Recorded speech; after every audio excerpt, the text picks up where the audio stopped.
Do you think it's possible to get extremely wealthy or amass a large sums of wealth by having a lazy mindset?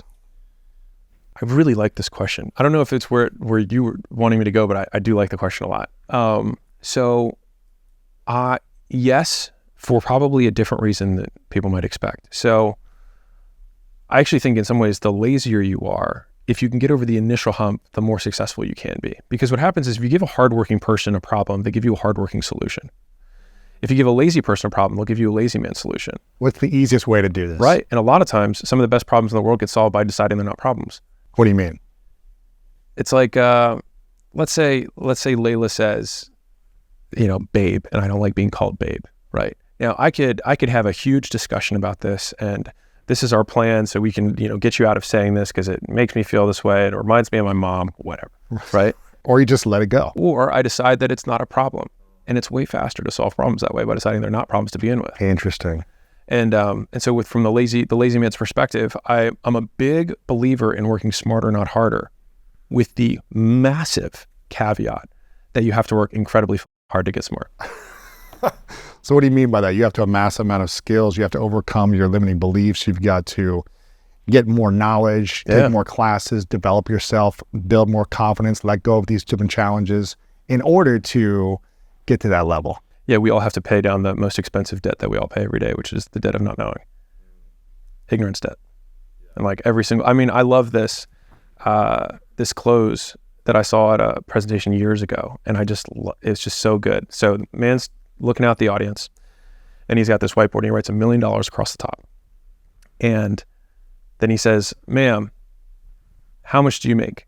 And she says, $50,000. So he writes $50,000 underneath the million. And then he subtracts it, and it says $950,000. He looks at her and he says, "Every single year," he said, "you pay life $950,000 for not knowing how to make $1 million." And so the question is like, how much is that skill worth? The difference. That's what it's worth. Right. Whatever that difference is. Right. And so, however long it takes. And so it's one of the haunting thoughts that I have of like, man, why am I not making $1 billion a year? It's like, because right now I'm paying $800 million a year in ignorance tax for not knowing how to make $1 billion. Right. Or to be fair. Or relationship tax or ignorance tax or whatever. Right. Yeah. Timing tax. It could be a timing thing. It could be, are you in the right industry thing, whatever it might be. And you got to, obviously this is for people that are, you don't have to be a billionaire or make $1 million. Yeah. It's like, okay, do I want to be at 100,000? Sure. Do I want to be at 70,000? Do I want to be at 350 or whatever it is? First off, why do you want to be there? Why is it important for you? And are you willing to pay the price to be there? If not, then it's okay. Yeah. Live your life. Yeah. You won. You won. You're not obsessing over something. I was just watching this show Alone. I don't know if you ever watched this show. No. It's fascinating. It's about people that live alone in wilderness and they have to survive. Okay. It's on the History Channel, I think. It's actually incredible. I'm like, I could last maybe 3 days. It's like, as long as my fat would survive me. It's like, because they're in Alaska, it's the winter, you got to do the whole thing, right? And you're only allowed 10 items. Oh. So you have to choose your items wisely to be able to survive the longest you can in the wilderness. Yeah. And after like 50 days, there's like 3 people left. I think it starts with 10 or 20, right? And all these people leave. They tap out. Okay. And they leave. And after the 50th day, the people are like, man, you start to hear their mindset unravel as it gets harder and harder. Yeah. And they have to ask themselves, why am I doing this? Yeah. Why? Why do I care? Now there's a $500,000 prize at the end for the winner, but you start to hear them saying like, I really don't need that much. Yeah. Like, I'm pretty happy. Like, it's just my girlfriend or like my dog or like, living on the land. Yeah. Like, I don't need a fancy big home. I don't need this nice car. I don't need to impress people.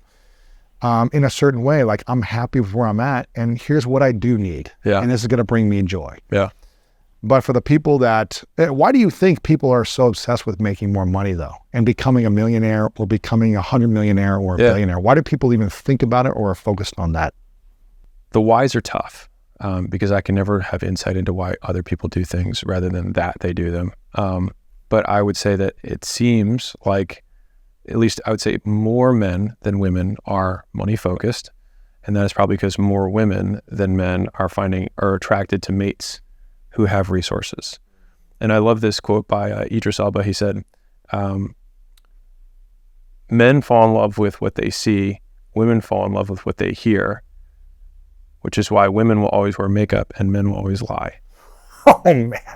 I just like love the quote because it's like, it just, I think speaks to the heart of, how men and women, at least socially, measure status, which is kind of the second piece, which is people don't really want money, especially at the highest levels of the game. It's not about money at all. It's about status. Because I mean, it's only chicken and rice even at the highest levels. Like you can only eat so much food. You can't eat gold. You can't eat diamonds. And after a certain point, you can only consume so much. So then money's only purpose is to go make more money so that you can do what? Make more money. Do people care more about status, influence, or power with money? Oh, is that do they? Yeah. Which one? Yeah. Do people care more about, do you think, having status, Yeah. having influence, or having power? I think it depends on the person, honestly. I mean, there's definitely, from everything that at least my beliefs are in the world, I think there are people definitely who prefer to be behind the scenes and moving things, making the world the way they want it to be. And then there are other people who prefer to have, and that's also huge influence. It's just one is credit with the influence, and sometimes it's credit without the influence, or the reverse. And so I don't know if I can answer for all of those people, but I think the motivations for making money can be diverse. But I think if I'd have generalized with the broadest brushstroke, I would say for men specifically, we get more status when we have more money. Do you think that's what men are chasing more, is the status? Totally. Really? Yeah. If women all of a sudden only want, if the hotness of the girl was directly correlated with how in shape the guy was, there'd be way more in shape guys. Right. I mean, let's flip the script because we actually have some evidence on this. So like, if you look at gay men in general, men who are attracted to men, the gay population, I would say, has the stigma, and I say this is a positive, whatever a positive stigma is, of being more in shape than straight guys. Really? Yeah. Oh my God, there's way more, like tons of super in shape gay guys. Because men they fall in love with what they see, and they're both physically men. fit. Right. And so they're both men. And so gay men will have to be, or try to be in better shape, I would say on average, than straight men. Right. Because the person they're trying to attract has a different honey trap. You can be a fat slob, and if you're a billionaire, you're going to get whatever girl you want. Okay. Not necessarily whatever girl we want, but you will get a girl that you could probably still brag about. Right. We're speaking in generalizations, but this is overall is what you're seeing here. Yeah. And so like, if you want to get rid of a fear of spiders, the way you do that is you lock yourself in a room with spiders, and eventually, either that makes you more terrified, or eventually you acclimate. Right, eventually. And then you walk out and you're like, I can deal with spiders. Or you're traumatized. Either way. Over a long enough time horizon, you'd get over it because you'd realize that you didn't die.